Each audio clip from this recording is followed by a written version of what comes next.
ఎక్కడ నుంచి చేస్తారు? నెహెమియా తర్వాతన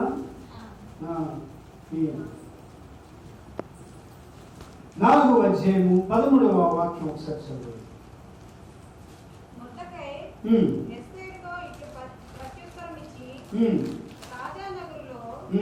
ఉన్నంత మాత్రము చేత యూదుల కంటే నీవు తప్పించుకొందువని నీ మనసులో తలంచుకొనవద్దు. నీవు ఈ సమయమందు చాలా బాగుంటుందమ్మా ఈ సందర్భం. నీవు ఈ సమయమందు ఏమీ మాట్లాడక మౌనంగా ఉన్న ఎడల యూదులకు సహాయము విడుదలయు మరి యొక్క దిక్కు నుండి. అద్భుతమైనటువంటి మాట.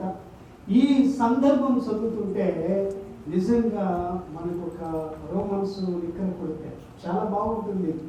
ఆ సందర్భం ఏంటి అంటే, యూదులందరూ ఒక దేశానికి చెరపట్టబడిన వారిగా వచ్చి అక్కడ హామాను యొక్క భయంకరమైనటువంటి స్థితిలో యూదులందరినీ కూడా ఒక్కసారి నిర్మూలన చేయాలి, సంహారం చేయాలి. కానీ ఏంటో తెలుసా? ఎందుకు సంహారం చేయాలి? అమ్మ తరణ వచ్చి పక్క నా వైపు చూడండి. ఎందుకు సంహారం చేయాలి? యూదులు మనుషులకు మొక్కరు. ఎవరికి మొక్కుతారు? దేవునికి మాత్రమే మొక్కుతారు. రాజనగరిలో ఆ ఎంట్రన్స్ లో హామాను అనే వ్యక్తి ఆ గవిలికాడి కూర్చుంటాడు. వచ్చినంత రాజు కంటే ముందుగా ఇతనికి నమస్కారం పెట్టి లోపలికి వెళ్ళాలి. చాలా మంది వెళ్తున్నారు. ఈ జనాంగం మాత్రము అతనికి నమస్కారాలు పెట్టట్లేదు. వీళ్ళని చూస్తున్నాడు. ఏంది ఇలా పొగరు, ఏంది వీళ్ళకున్నటువంటి ధైర్యం, వీళ్ళకున్నటువంటి భక్తి ఏంటి అని అనుకుంటూ ఆడు రోజు రోజుకి వాళ్ళని చూసి అసూయ, ద్వేషం సమస్తం అందులో విడిపోయి యూదులందరినీ సంహరించాలని తీర్మానం తీసుకున్నాడు. అయితే అంతకు ముందు జరిగినటువంటి సందర్భంలో అహర్షవేషి యొక్క ఆ యొక్క వివాహ విషయమై అనేక స్త్రీలు వచ్చినప్పుడు, కన్యకలు వచ్చినప్పుడు వారిలో ఎస్తేరు ఎన్నిక కావడం, అంతఃపుర స్త్రీకి ఆమె రాణిగా ముద్రించబడటము, ఇలా జరిగిన తర్వాత మొర్దెకై అంటాడు, యూదులందరూ బందికాలలో ఉన్నారమ్మా, నీవు చక్కగా అంతఃపురంలో ఉన్నావు, ఇక నాకేమి ఇబ్బంది లేదులే, నా జనానికే కదా అని నువ్వు అనుకుంటావేమో.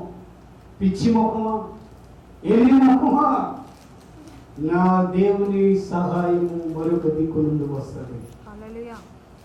నీవు ఒకవేళ నిమ్మకు నీరెత్తినట్లుగా నేను నా ప్రజలందరూ ఎడిపోయినా పర్వాలేదు, నేను మాత్రము అంతఃపురంలో ఉన్నాను చాలని నువ్వు అనుకుంటున్నావేమో. నా దేవుని సహాయము మరొక దిక్కు నుండి వస్తుంది. అలా అంటున్నప్పుడు తనలో ఎక్కడో తెలియనటువంటి బాధ. నిజమే కదా, అతను మొర్దెకై తన బాబాయి ఎస్తేరు యొక్క పెద్దతండ్రి, ఇంతకాలం నన్ను పెంచాడు, పోషించాడు కదా, నేను ఇప్పుడు మంచి సరైనటువంటి స్థితిలో ఉన్నాను కదా, మరి కృతజ్ఞతగా ఉండాలి కదా అంటూ తను అద్భుతమైనటువంటి మాట ఏంటి అంటే, మొర్దెకై ఎప్పుడైతే తనను ఆ రీతిగా హెచ్చరించాడో తనలో ఒక ఆత్మావేశం. ఏ ఆవేశం? ఆత్మావేశం. ఆత్మానుసారమైనటువంటి దుఃఖము రక్షణలోనికి నడిపిస్తుంది, శరీరానుసారమైనటువంటి దుఃఖము మరణానికి దారితీస్తుంది.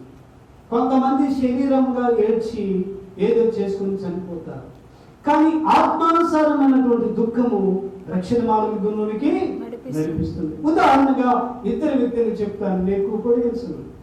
యూద ఆత్మానుసారమైనటువంటి దుఃఖం, అయ్యో పశ్చాత్తాపంతో పడిపోయి రక్షకుని అప్పగించాను అని చెప్పి ఆ 30 వెండి నాణాలు దేవాలయంలో పడవేసి ఉరిపెట్టుకొని చనిపోయాడు. పేతురు కూడా తప్పు చేశాడు, నీకు ప్రాణం పెడతా, ఇది చేస్తా అన్నాడు, కానీ దుఃఖముతో మూలుగుచ్చు ఏమన్నాడు?